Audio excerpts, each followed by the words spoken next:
이번 시간에는 고급 C# 프로그래밍의 예외 처리 그리고 디버깅 툴에 대해서 학습해 보도록 하겠습니다. 먼저 광수생각입니다. 광수생각님의 트위트에서 딴 그림인데, 한계란 종교의 믿음 같은 것이다.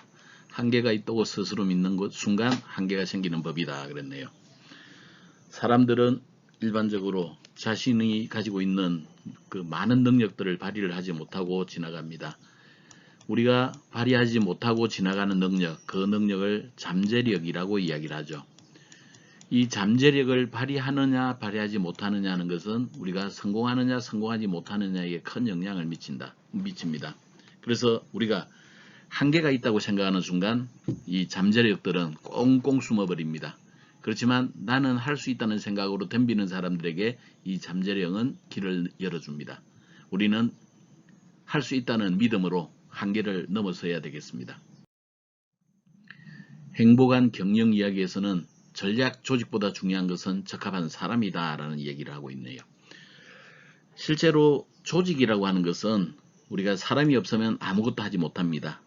계획이라는 것 또한 사람이 없으면 아무런 일도 하지 못합니다. 경영 이론도 별로 중요하지 않습니다.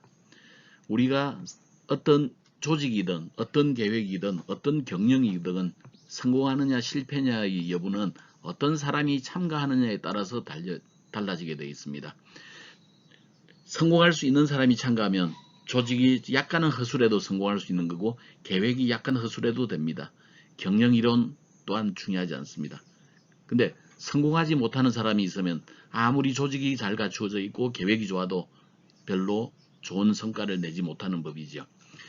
결국 최고의 사람으로 팀을 구성하는 것, 그것이 리더가 할 역할입니다. 자, 저번 시간에 했던 내용을 잠깐 복습을 해볼까요? 예외란 것은 뭐였죠? 예외적인 상황, 정상적이지 않은 상황이 발생하는 것을 우리는 예외라고 이야기를 했습니다. 그냥 쉽게 표현하자면 그것은 예외라고 하는 것은 오류다라고 이야기할 수도 있겠죠. 예외 처리를 하는 데 있어서 우리가 사용하는 구문들이 있었습니다. 일단 시도를 하죠. try. 그 다음에 뭔가 try를 했는데 오류가 생긴다. 그러면 그 오류를 잡습니다. 잡는 것을 우리는 catch라고 이야기를 했죠. 그리고 try 영역에서 오류가 발생하지 않건 늘 마지막에 처리해야 되는 것, 걔네들을 우리가 final이라고 이야기했습니다. 그 중에 우리가 핵심적으로 알아야 되는 것들은 주로 try, catch 구문이 가장 핵심이고, finally는 자주 사용되지는 않습니다. 그러나 알아두어야 될 내용이기는 하지요. 만약에 우리가 예외를 직접 발생시키고자 한다면 어떻게 해야 될까요? 네, 던집니다. 던진다를 영어로 어떻게 표시해내요? through를 해주면 직접 우리가 오류를 발생시킬 수도 있었습니다. 자, 이번 강좌를 성공적으로 이수하면 우리 학생들은 예외 발생 상황에 대한 예외 처리를 좀 더 공부를 하고 좀 더 처리를 할 수 있겠습니다. 그 다음에 우리가 잘못된 것들을 고치는 과정, 그걸 이제 디버깅이라고 이야기를 했었죠. 그 디버깅을 하는데 사용할 수 있는 툴이 있습니다. 그 디버깅 툴의 사용법을 우리가 다시 오늘 좀 알아보도록 하죠.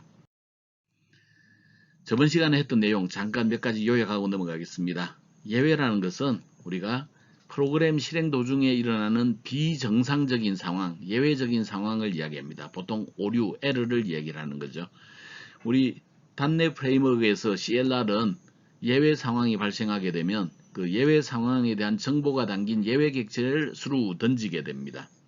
이 예외 객체를 던지면 예외 객체를 참고해서 우리는 예외 처리를 해줄 수가 있는 거죠.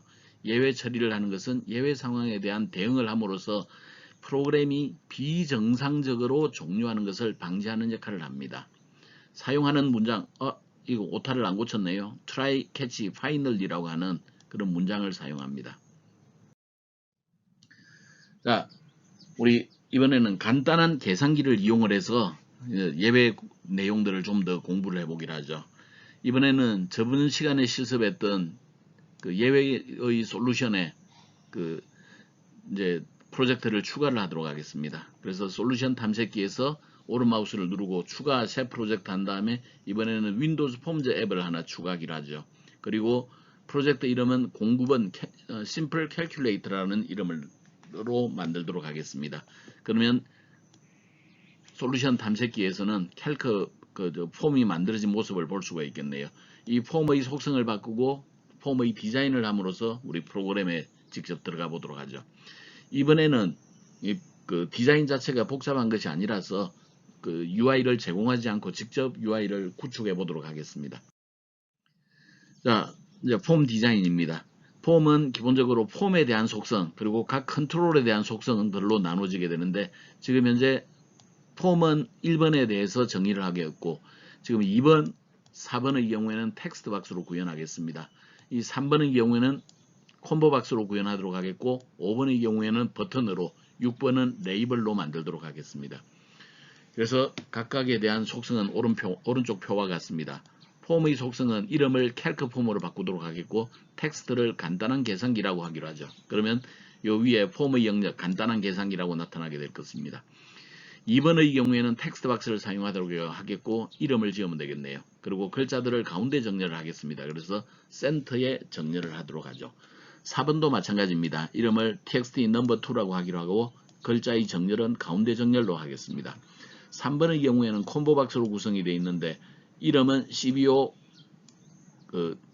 op라고 하도록 하겠고 아이템즈는 컬렉션 편집기를 이용을 해서 더하기, 빼기, 곱하기, 나누기, 퍼센트 이렇게 5가지를 넣도록 하겠습니다. 아이템즈를 넣을 때 우리가 한 항목 더하기를 넣고 엔터 치고 빼기를 넣고 엔터 치고 이런 식으로 입력을 하면 되겠죠. 자, 다음 5번의 경우에는 버튼으로 구성이 되어 있고 이름은 btn calc라고 하겠습니다. 그 다음에 텍스트에는 equal을 표시를 해두기로 하죠. 6번 레이블이 아니라 텍스트 박스군요. 텍스트 박스로 구현하도록 하겠고 이름은 txt result로 하겠습니다. read only를 true로 함으로써 여기에 사람들이 입력을 할 수 없게 만들겠습니다. 그 다음에 텍스트 라인을 센터로 함으로써 글자들은 가운데에 정렬하도록 만들도록 하죠. 자, 다음은 코드입니다. C샵에 들어가는 코드들입니다. 연산 결과를 저장하기 위한 모듈 변수를 하나 정의를 하기로 하죠. 그것은 더블형으로 dResult라고 선언을 하겠습니다. 다음 버튼 calc를 클릭할 경우에 이벤트입니다. 먼저 넘버1, 넘버2 값을 읽어오도록 하죠. 그 텍스트 넘버1, 텍스트 넘버2에서 가져오도록 하겠으나 여기에 텍스트 속성은 글자로 구성이 되어 있기 때문에 더블점 파스를 통해서 더블형으로 바꿔서 d 넘버1, d 넘버2로 저장을 하겠습니다. 또한 콤보박스의 selected item, 선택한 아이템에 따라서 우리가 해야 되는 역할이 다르죠. 만약에 더하기를 선택을 했다면 우리는 d 넘버1과 d 넘버2의 덧셈을 한 다음에 그 결과를 d 리절트에 저장을 하고 브레이크 문을 통해서 스위치 문을 빠져나가도록 하겠습니다. 만약에 빼기라면 마이너스 연산을 수행하고 브레이크 문으로 빠져나가도록 하죠. 이런 식으로 5개의 연산을 처리를 하겠습니다. 그리고 결과를 텍스트 리절트에다 표시를 하도록 하겠는데 여기는 글자 요약이 되기 때문에 d 리절트 더블형의 자료를 toString 글자로 바꾼 다음에 값을 할당을 해주면 되겠습니다. 자, 정상적으로 우리가 12와 24의 값을 입력하고 더하기를 선택한 다음에 none을 누르면 우리 36이라는 결과가 나오겠습니다. 55를 24로 나누기 연산을 수행하면 2.29라는 값이 나오겠습니다.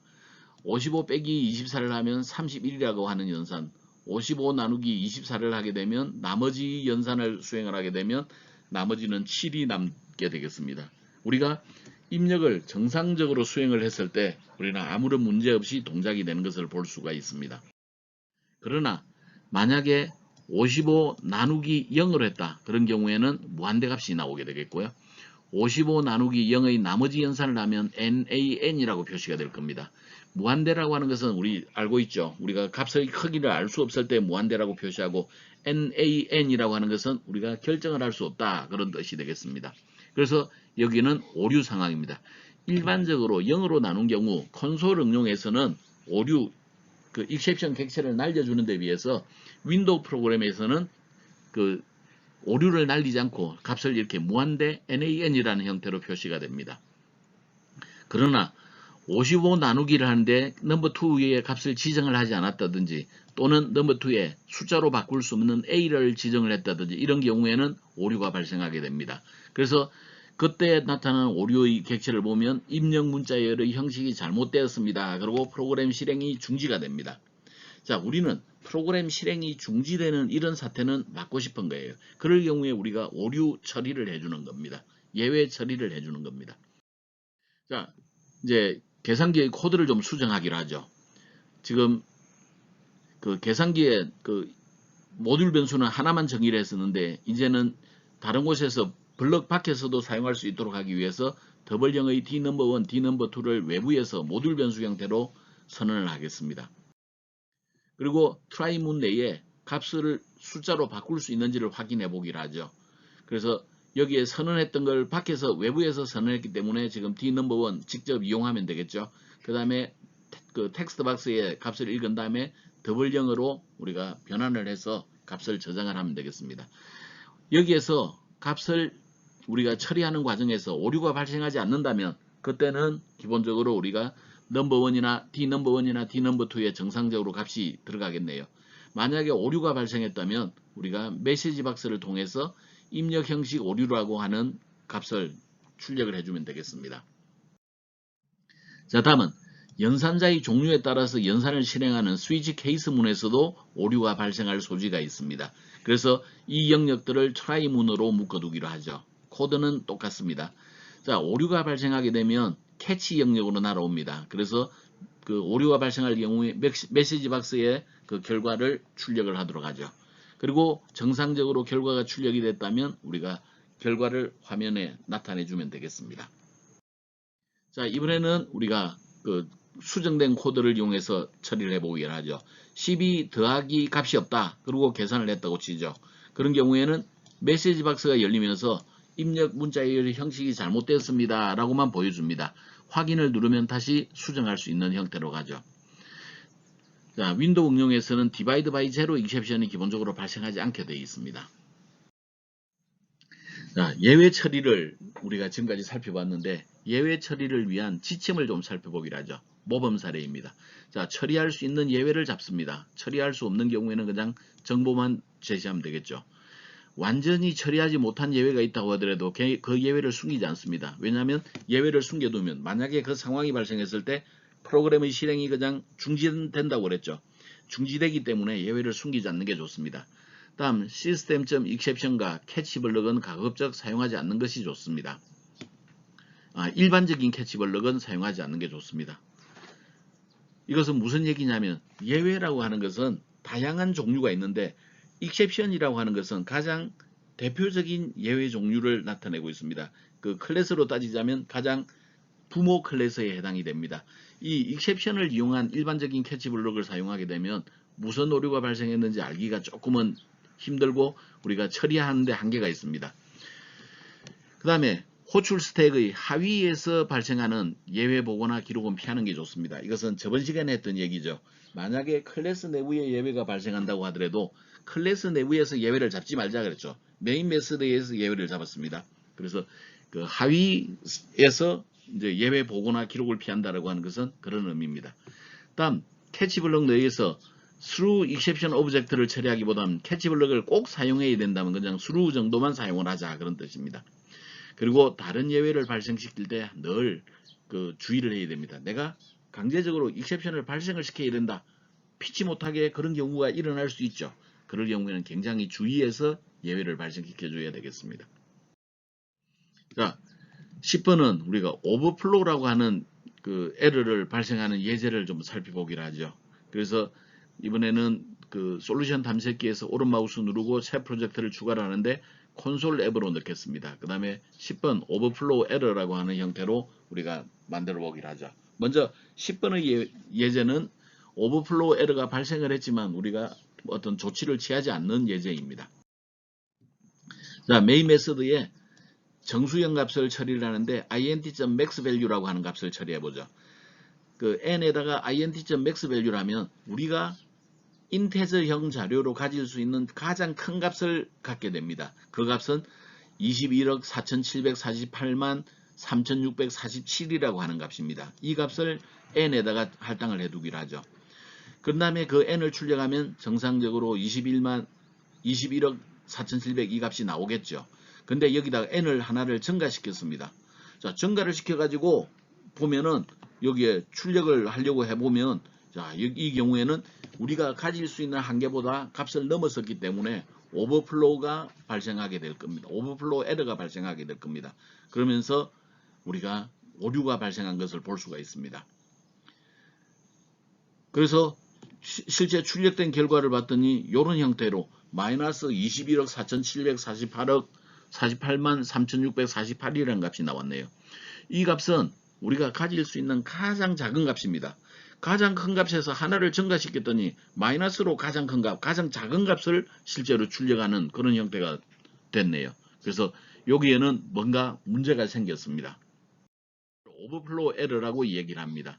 자, 오버플로우 에러를 간단히 좀 표현하자면 우리가 표현하기 위해서 우리 숫자가 정의되는 걸 보자면 정수를 표현할 때 우리는 정수는 이진수로 표현한다 그랬습니다. 그래서 이진수를 십진수로 바꿀 때는 수의 확장 개념, 십진수를 이진수로 바꿀 때는 나머지 법이라고 하는 방법을 통해서 9를 2로 나눠서 나머지 몫이 4 나머지 1, 다시 2로 나눠서 몫이 2 나머지 0, 다시 2로 나눠서 몫이 1 나머지 0. 그래서 요 순서대로 읽는다. 그래서 1001이라고 하는 이진수가 나오게 될 겁니다. 우리 기초 수학에서는 한 번 더 나누었죠. 그래서 0이 되고 나머지는 1이다. 이렇게 한 다음에 요만큼을 읽어낸다. 그렇게 우리가 표시했었습니다. 우리 기초 수학에서 진법 전환하는 거, 진수 전환하는 거 다 공부했던 부분이 있었죠. 그래서 우리 이진수 1001이라는 것은 10진수 9에 해당이 된다. 10진수 9에 해당되는 걸 이진수로 바꾸면 1001 형태로 저장이 된다 그랬네요. 근데 우리 정수를 컴퓨터에 저장하는 데 있어서 때에 따라서는 음수를 저장을 해야 됩니다. 음수를 저장할 때 우리 이의 보수 방법을 이용한다. 이것 또한 우리 기초 수학 시간에 했죠. 이의 보수 방법은 1의 보수 방법에다가 더하기 1을 해주는 거다. 1의 보수 방법이라고 하는 것은 양수 값을 0의 위치에 1, 1의 위치에 0으로 바꿔주면 되는 거죠. 자, 20 플러스 25라는 값이 그 이진수로 바꾸면 0001, 1001이라고 하는 값이 나옵니다. 이와 같은 값이 나오죠.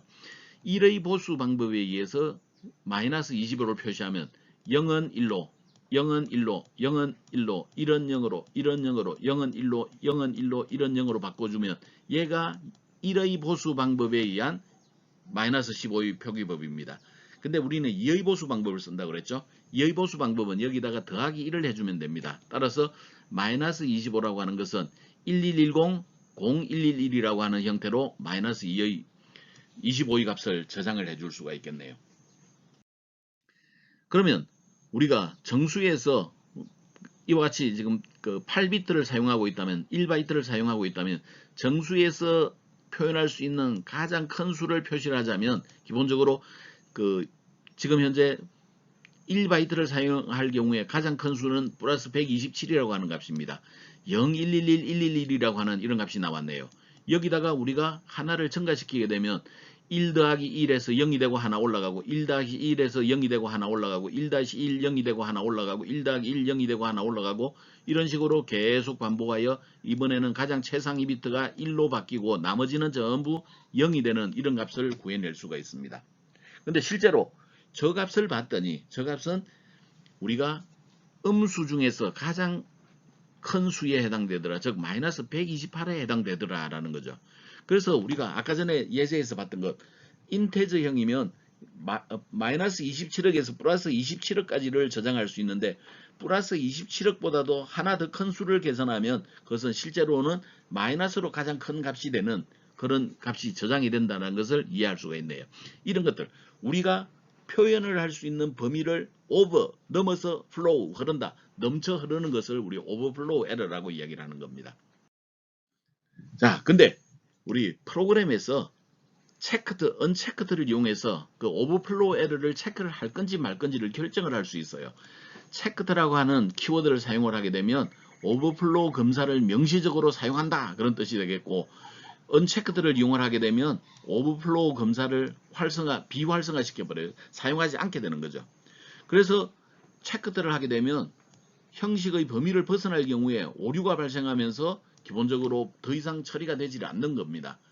반면 언체크드를 하게 되면 오버플로우 검사를 하지 않으니까 그 플러스 가장 큰 값에서 하나를 더하게 되면 마이너스 가장 큰 값이 되어버리는 그런 일들이 벌어집니다. 그래서 그걸 검사를 할 건지 안 할 건지를 우리 C# 언어에서는 선택을 할 수 있게 만들어뒀습니다. 자, 오버플로우 에러를 이제 체크트로 표시를 해서 한번 해보기로 하죠. 11번 체크트라고 하는 그 프로젝트를 만들어서 테스트를 하겠습니다. 내용은 똑같아요. try 캐치문에 얘네들을 넣어두는데 try에서 체크트라고 하는 키워드를 통해서 요만큼을 체크하라 그랬네요. 체크하는데 뭘 체크하느냐? 오버플로우 에러가 발생하는지를 체크하라 그랬네요. 그래서 자, 최대값의 맥스 인테저 맥스 값을 n에다 저장을 한 다음에 n을 하나 증가시키게 되면 기본적으로 오버플로우가 발생하는데 체크트이기 때문에 여기서 오버플로우가 발생해 버렸어요. 오버플로우가 발생하면 우리 실행이 어디로 넘어가죠? 바로 캐치 영역으로 넘어가 버리게 되는 겁니다. 그래서 이 문장은 만날 일이 없죠. 요 아래 문장은 만날 일이 없습니다. 대신 이 문장이 실행이 되겠네요. 그래서 에러 메시지를 보여주게 되는 겁니다. 그래서 실행 결과를 보면 우리가 여기서 보는 것처럼 위에 있는 이 문장은 출력이 됐지만 오류가 발생하면서 이 오류 내용에 우리 오버플로우가 발생했다라는 이 내용을 출력을 해주고 있습니다. 자, 11번 예제에서 이번에는 얘네들을 언체크드로 바꿔보기로 하죠. 언체크드를 바꾸게 되면 오버플로우 에러가 발생하지 않습니다. 에러가 발생하지 않았으니까 어느 문장이 어디로 넘어가요? 에러가 발생하지 않았으니까 이 문장에서 여기로 넘어가게 됩니다. 그래서 이 문장이 출력이 되고 캐치 영역으로 들어갈 일이 없죠. 그러나 저 여기에 26번 줄에서 요 n 값을 출력을 했을 때는 마이너스 21억 값이 출력이 된 것을 확인할 수가 있습니다. 자, 요 오버플로우 에러를 검사할 건지 말 건지는 우리가 체크트 메서드를 이용할 수도 있습니다. 그래서 12번에서 체크트 메서드를 이용하는 방법을 살펴보기로 하죠. 자, try 캐치문에서 아까 전에는 체크 들어가는 키워드를 쓰고 블락을 시작 끝 했었는데 이번에는 우리가 체크드라고 하는 메서드에다가 n+1을 처리를 해줬네요. 체크드 하면 오류가 발생하니까 어디로 간다? 실행이 캐치 영역으로 갑니다. 그래서 이 문장은 실행이 되지 않고 이 문장만 실행이 되겠네요. 그래서 우리가 앞서서 봤던 예제가 되겠습니다. 얘네들을 이번에는 여기에다가 주석 처리를 하고 여기에 있는 주석 처리를 해제해서 언체크드 형태로 한다면 오버플로우 에러가 발생하지 않는 겁니다. 그 경우에는 우리가 얘가 실행이 되고 이 문장이 실행이 되지 않겠죠. 언체크드를 쓸 경우에는 이쪽으로 이동해서 여기에 출력문이 나오고 요 문장은 밑에 문장은 실행되지 않을 겁니다. 자, 다음에는 그 테스트라고 하는 개념을 좀 살펴보기로 하죠. 현대 프로그래밍 영역에서는 워낙 프로그램이 복잡해져서 여기에 테스트라고 하는 것들이 굉장히 중요해졌습니다. 내 친구들 중에서 기업을 경영하고 있는 친구들이 있는데 그 중에는 테스트 전문 기업이 있습니다. 예를 들어서 우리가 앱을 하나 개발을 했어요. 일반적으로 프로그래머들은 그 자기가 프로그램을 짰기 때문에 어떤 형태로 프로그램을 실행하든지까지 웬만하면 프로그램의 오류가 발생하지 않습니다. 근데 우리가 개발한 앱들은 프로그래머가 평상시에 사용하는 것은 아니죠. 프로그래머를 만들어가지고 시장에 배포를 하게 되면 일반인이 사용을 하는 겁니다. 그 일반인이 사용을 하는데 일반인들은 프로그래머가 의도했던 방향으로 꼭 이 앱을 사용하지 않습니다. 그러다 보면 갑자기 오류가 발생하는 경우가 있을 수 있는데 그런 경우에는 실제로 그 사용자 입장에서는 황당한 일이 벌어지는 겁니다. 열심히 게임을 하고 있었는데 그냥 프로그램이 딱 멈춰버려요. 오류가 발생하고. 그런 경우에는 아마도 그 앱은 다시는 사용하지 않을 겁니다. 그래서 이 테스트라고 하는 것은 굉장히 중요한데 테스트는 크게 나누면 단위 테스트, 통합 테스트 이렇게 나눌 수가 있어요. 단위 테스트라고 하는 것은 개발자가 자신이 작성한 코드의 오류를 체크하고 얘네들을 수정해가는 과정. 이제 블락별로 수정해가는 것들을 단위 테스트라고 합니다.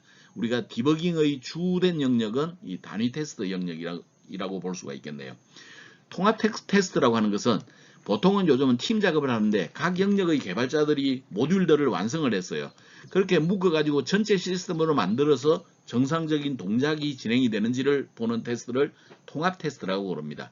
이 통합 테스트는 단위 테스트와는 차원이 다르게 복잡하죠.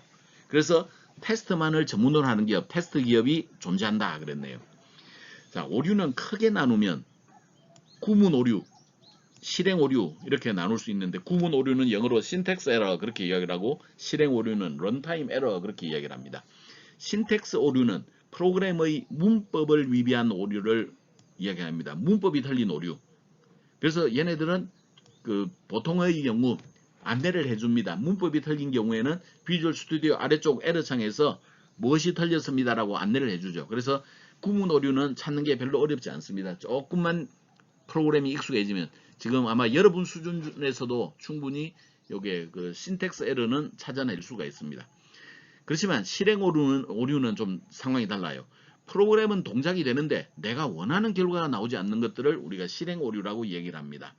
이런 경우에는 프로그램의 오류를 찾는 게 조금 힘들어지죠. 그때 사용하는 게 디버깅 툴이라고 하는 겁니다. 우리가 C샵을 베이스로 공부를 하고 비주얼 스튜디오를 사용하는 이유 중에 가장 큰 것이 바로 이 디버깅 툴에 있습니다. 비주얼 스튜디오는 지금까지 인류가 만들어 온 개발 도구들 중에서, 프로그램을 개발하는 도구들 중에서 가장 완벽한 형태의 도구입니다. 굉장히 많은 기본적인 템플릿도 제공을 해주고 있을 뿐만 아니라 굉장히 확실한 디버깅 툴도 제공을 해주고 있어요. 그래서 우리 이 비주얼 스튜디오를 이용을 해서 공부하는 게 그래도 프로그램을 공부하는 데 있어서는 가장 편리한 방법 중에 하나입니다. 그래서 이 비주얼 스튜디오를 택했는데, 비주얼 스튜디오의 가장 큰 강점 중에 하나가 디버깅 툴이라고 그랬는데, 디버깅 툴을 잘 못 쓴다 그러면 그 강점을 사용하지 못하는 거죠. 그래서 이 디버깅 툴을 사용하는 것을 좀 여러분들이 잘 숙지를 해야 되겠습니다. 디버깅이라고 하는 것은 프로그램의 오류를 찾아내는 거라고 그랬죠. 잠깐 전에 했던 얘기를 한번 보자면, 버그를 영어로 하면, 버그 영어를 우리나라 말로 하면 뭐죠? 네, 벌레입니다. 벌레. D라고 하는 접두어가 있는데, D라고 하는 이 접두어는 뽑아내다 그런 뜻입니다. 뽑다. 벌레를 뽑아내다 그런 의미가 되겠습니다. 디버그라고 하는 것은 벌레를 빼내다 이런 얘기죠. 옛날 아주 오래전에 1940년 50년 시절에, 그때는 컴퓨터가 진공관으로 구성이 되어 있었어요. 이 진공관은 증폭도 가능하고 스위치 역할도 한다 그랬는데, 컴퓨터에서 사용하는 진공관은 기본적으로 스위치 역할을 하는 겁니다. 자, 이 진공관은 그 초기 1세대 컴퓨터를 진공관을 이용한 컴퓨터라고 부르는데, 그 당시 컴퓨터는 대체적으로 2층 건물만 했고, 그 당시 조그마한 중소도시에서 사용할 만큼의 전력을 소모했었습니다. 평균적으로 15분 동작하고 고장이 났다고 그러죠. 근데 이 15분 동안에 엄청난 일을 한 겁니다. 사람이 상상도 못할 정도의 일을 하는 거죠. 고장이 나고 나면 이걸 고치는 데는 평균 하루 반이 걸렸대요. 1.5일이 걸렸대요. 15분 일하고 1.5일 고치고 15분 일하고 1.5일 고치고. 그 당시 고장이라고 하는 것은, 그때 진공관이 워낙에 열악해서 동작이 되다 보면 진공관이 보통 우리가 죽는다 표현을 하죠. 진공관이 그냥 그 자기 기능을 발휘하지 못하는 겁니다. 진공관이 죽어버리는 거예요. 그러면 죽은 진공관을 뽑아내고 새로운 진공관을 꽂는 게 그 당시 컴퓨터를 고쳐주는 거예요. 근데 진공관이 수만 개 사용이 되다 보니까 그 진공관 하나하나가 정상적으로 동작하는지를 테스트하고, 그러니까 시간이 오래 걸렸죠. 어느 날 진공관 모든 걸 다 그 테스트를 했는데 하나도 진공관이 고장난 것이 없더래요. 근데 진공관 다리 사이에 벌레가 한 마리 들어가서 죽어 있더래요. 그래서 집게로 벌레를 톡 빼어냈더니 그게 바로 디버그죠. 뽑아냈더니 그 컴퓨터가 정상적으로 동작되더라. 그래서 컴퓨터의 오류를 찾는 용어로서 현재 우리 디버그라는 용어를 쓰고, 지금 현재는 프로그램에서 오류를 찾아내는 기술을 디버그라고 이야기를 합니다. 비주얼 스튜디오에서는 세상에서 가장 좋은 통합 디버깅 툴을 제공을 해줍니다. 그래서 우리 이 비주얼 스튜디오에서 제공하는 통합 디버깅 툴에 익숙해지는 것은 비주얼 스튜디오의 강점을 가장 잘 이용하는 거다. 이렇게 이야기할 수가 있겠네요. 자, 우리 그 비주얼 스튜디오에서 디버거 툴은 디버거라고 하는 메뉴 속에 들어 있습니다. 여기에서 보면 디버깅 시작이 있는데 단축키 F5죠. 디버깅 하지 않고 시작이 있는데 얘는 컨트롤 F5 단축키를 써주면 됩니다. 이게 가장 핵심이죠. 평상시 우리가 프로그램을 테스트할 때는 디버깅 하지 않고 시작 컨트롤 F5를 눌러주기 바랍니다. 그리고 디버깅 할 때만 디버깅 시작하고 처리를 해주게 되는데 우리 습관적으로 우리 학생들이 그냥 위에 있는 녹색 버튼을 통해서 디버깅 시작을 누르는 경우가 많아요. 그건 그렇게 바람직한 방법이 아닙니다. 평상시에는 디버깅 하지 않고 시작을 해주기 바랍니다. 그러면 디버깅 시작은 언제 쓰느냐? 여기 있는 중단점이라고 하는 것을 사용할 때 디버그 시작을 해주기 바랍니다. 중단점을 설정하거나 해제하는 거 F9를 쓰기도 하고 새로운 중단점을 넣는데 마우스를 이용하기도 하고 가장 왼쪽 영역에 트레이 영역을 클릭을 해서 중단점을 넣어주기도 합니다. 또한 중단점 상태에서 각 변수들이 가지고 있는 값들은 여기 창에 있는 창의 내용을 펼쳐보게 되면 우리가 오류를 체크해 줄 수 있는 방법이 있는데 그 방법 중에서 보통은 우리가 이제 자동을 선택해서 이제 처리를 해주게 됩니다. 내가 필요하면 여러 가지 다양한 방법을 쓸 수 있는데 일반적으로는 이제 자동으로 놓고 처리하면 거의 해결이 됩니다. 그래서 우리가 기억해 둘 단축키 1번 F5 디버깅 시작, 2번 F10 여기 이제 F10은 프로시저 단위 코드 실행입니다. 3번 한 단계씩 코드 실행 F11번 여기 있죠. 한 단계씩 코드 실행 F11 얘네들을 쓸 수 있고 컨트롤 F10은 현재 커서 위치까지 실행하는 겁니다. 그리고 F9는 중단점을 추가하거나 또는 중단점을 취소할 때 사용하는 게 F9라고 하는 겁니다. 이 디버거 메뉴에 있는 기능을 우리는 활용을 해주는 거죠. 그래서 우리가 예제를 통해서 이 디버깅 툴을 이용을 해보도록 하겠는데 여러분들이 이 디버깅 툴 사용법에 대해서는 상당히 익숙해지는 게 좋습니다. 자, 먼저 중단점을 지정하는 방법입니다. 중단점을 지정하는 방법은 내가 특정 줄에다가 마우스를 위치시키고 특정 줄에 마우스를 위치시키고 단축키 F9를 누르는 방법입니다. 또는 여기에서 오른 마우스 누르고 중단점 삽입을 하는 방법입니다. 또는 가장 왼쪽 영역 여기 회색 영역 여기 이 회색 영역에 클릭을 해주게 되면 이 빨간 점이 생겼다 없어졌다 할 겁니다. 요 빨간 점이 우리는 중단점이라고 합니다. 이 중단점은 프로그램을 실행을 하다가 그 위치에서 딱 멈춘다고 해서 중단점이라고 이야기를 합니다. 단축키가 중단점이 들어있는 상태에서 디버그 모드 실행을 하게 되는데 단축키 F5를 누르거나 혹은 디버깅 시작을 처리해주면 되겠습니다. 일반적으로는 단축키 F5를 이용하는 게 편리한 방법이죠. 자, 이제 디버깅 툴 활용을 하는 예제를 살펴보기로 하겠습니다. 솔루션 탐색기에서 새로운 프로젝트를 추가하고 콘솔 앱으로 넣겠습니다. 그리고 13번 디버깅 툴즈라고 하는 그 프로젝트로 추가를 하기로 하죠. 그리고 여기에다가 이전에 우리가 했던 비클이라고 하는 클래스를 하나 추가해서 중단점 연습을 해 보겠습니다. 그래서 프로그램 클래스, vehicle 클래스 이렇게 두 가지가 존재하는 상태이죠.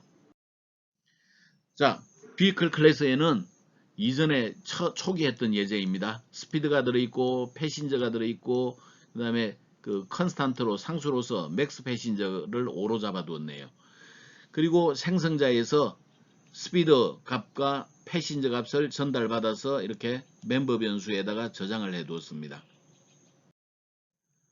또한 메서드로서 스피드업 메서드, 스피드 다운 메서드, 겟온 메서드, 겟오프 메서드 이런 것들을 우리가 이제 좀 처리를 했네요. 코드들은 사실은 별로 어렵지가 않습니다. 예를 들어서 겟온 메서드에는 사람이 숫자를 가지고 오면 기존의 성객 수에다가 현재 가지고 들어온 성객을 더하기 이퀄 해주면 추가가 되겠죠. 기존에 있던 값에다가 더하기를 합니다. 그 다음에 패신저 값이 맥스 패신저보다 넘어서면 성차 인원을 초과했죠. 그러면 이때는 곤란할 겁니다. 이때 수루를 통해서 익셉션 예외를 발생시켜 가지고 던져줍니다. 그리고 캐치 영역에서 걔네들을 처리하도록 하죠. 겟오프 하차입니다. 하차는 기존의 성객에서 입력된 성객 수만큼을 빼주면 되겠죠. 빼기 이끌어 하면 됩니다. 근데 성객이 0보다 적을 수는 없죠. 마이너스 성격은 있을 수가 없습니다. 그래서 0보다 적을 때는 승차 인원이 0보다 커야 됩니다라는 익셉션을 던져주고 캐치 영역에서 잡도록 하죠. 자, 다음은 프린트 인포라고 하는 메서드를 하나 넣어가지고 현재 속도와 이제 현재 승차 인원을 출력하는 그런 구문을 구성을 했습니다. 메인 메서드입니다. 메인 메서드는 vehicle 클래스로 그 myvehicle이라고 하는 객체를 생성했고 myvehicle의 스피드업을 통해서 속도를 10을 증가시키고 스피드다운을 통해서 50만큼 증가시켰고 감소시켰고 그 스피드다운을 통해서 50만큼 감소시켰네요. 그 다음에 myvehicle.printInfo를 통해서 이제 정보를 출력을 해주었습니다. 자, 이제 이 예제에 대해서 디버깅 툴을 넣어보기로 하죠. 디버깅 툴을 하는 절차는 일단 중단점을 삽입을 해야 됩니다. F9를 쓸 수도 있고 회색 영역을 클릭할 수도 있고 오른 마우스 중단점 삽입을 할 수도 있고 디버그 메뉴에서 중단점 삽입 해제 등 4가지 방법이 있습니다. 그 다음에 디버깅 시작 혹은 F5를 눌러서 디버깅 시작을 처리를 하게 되죠. 그러면서 코드 실행을 하는데 F10과 F11 두 가지 형태를 쓸 수가 있습니다. F10은 프로시저 단위를 실행을 합니다. 그래서 만약에 어떤 지점에서 메서드를 호출을 해야 된다면 F11을 누르면 메서드 위치로 들어갔다가 결과를 가지고 나오는 것까지도 하나하나 확인을 할 수가 있습니다. 그러나 F10을 이용을 하게 되면 우리가 메서드에서는 결과를 가져왔을 거야 그리고 바로 다음 줄로 넘어갑니다. 그러니까 메서드 안쪽으로는 가지 않는 것이 프로시저 단위 실행이고 F11 한 단계씩 코드 실행은 메서드를 들어갔다 나오는 것을 우리 F11이라고 합니다. 다음 Shift F11은 프로시저 나가기인데 거의 별로 사용하지 않습니다. 자, 조사식을 이용해서 변수의 값의 변화 추이를 관찰할 때는 디버그 메뉴에서 창, 자동, 지역, 조사식 셋 중에 하나를 택하면 되는데 우리는 자동으로 해놓으면 웬만한 경우에 그냥 그 디버깅 값들을 확인할 수가 있습니다.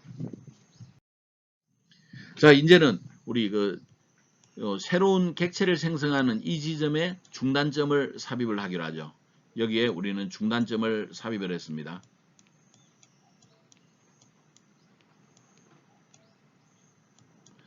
자, 그런 다음에 우리 디버깅 시작을 하겠습니다. 그러면 이렇게 노란 띠가 보이죠? 얘가 현재 위치입니다. 현재 실행 위치를 나타냅니다. 그래서 지금 이 위치까지 실행을 했다라는 건데 딱 중단점 위치에서 이렇게 노란 선이 멈추게 되어 있습니다.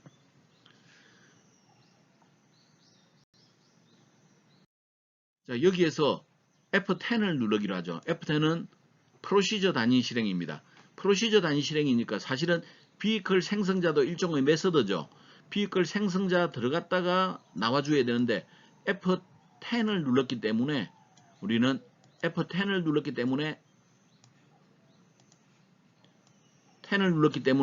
이 과정은 생략되고 곧바로 다음 단계로 넘어가게 됩니다. 이게 F10의 역할입니다.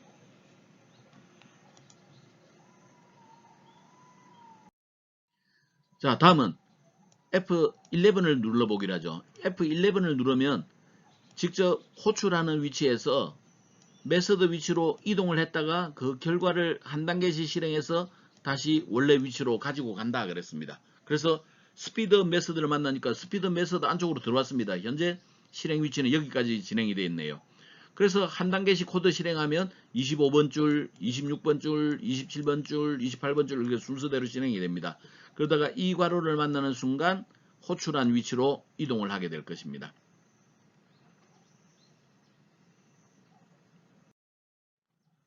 자, 다음은 조사식입니다. 디버그 메뉴에서 자동 보통 처리해주게 되는데 디버그 메뉴에서 창을 보게 되면 요 아래쪽에 보면 자동을 쓸지 지역을 쓸지 직접 실행을 하는 걸 쓸지 이런 것들이 들어 있습니다.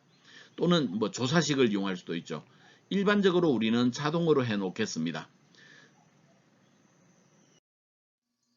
그러면 아래와 같이 그 별도의 디버그 창이 열리게 될 겁니다.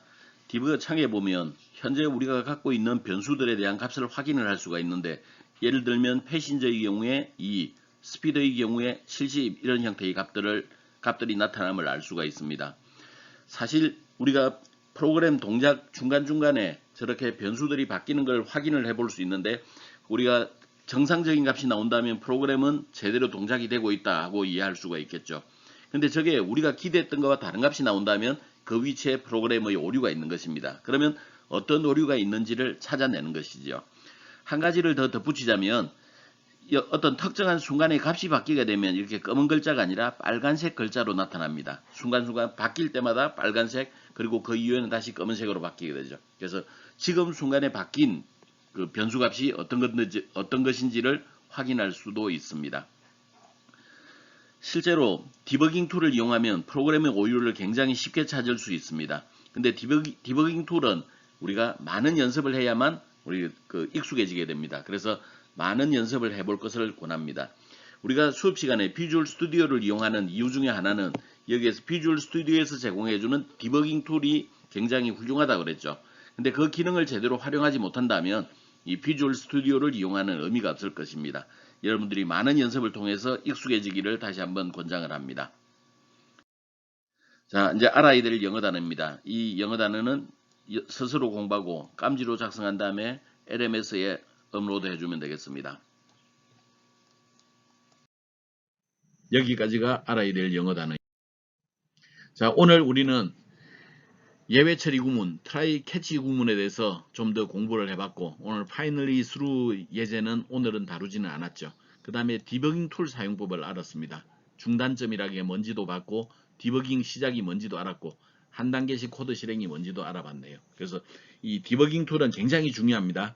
그래서 여러분들이 이제 익숙해질 수 있도록 많은 연습을 해주기를 바람하지 않습니다. 마지막으로 세상을 감동시킨 아버지의 실제 이야기를 동영상 유튜브에서 하나 따보았습니다. 여러분들이 제시된 교환에서 클릭을 하게 되면 이 영상을 볼 수가 있을 것입니다. 오늘 우리가 수업을 해야 될 내용은 여기까지입니다. 여러분들이 만약에 하다가 잘 모르는 게 있으면 SNS를 통해서 나에게 질문해 주거나 아니면 대면 수업 시간에 질문하면 되겠습니다. 지금까지 강의 듣느라 고생했습니다. 다음 강의에서 다시 만나도록 하죠.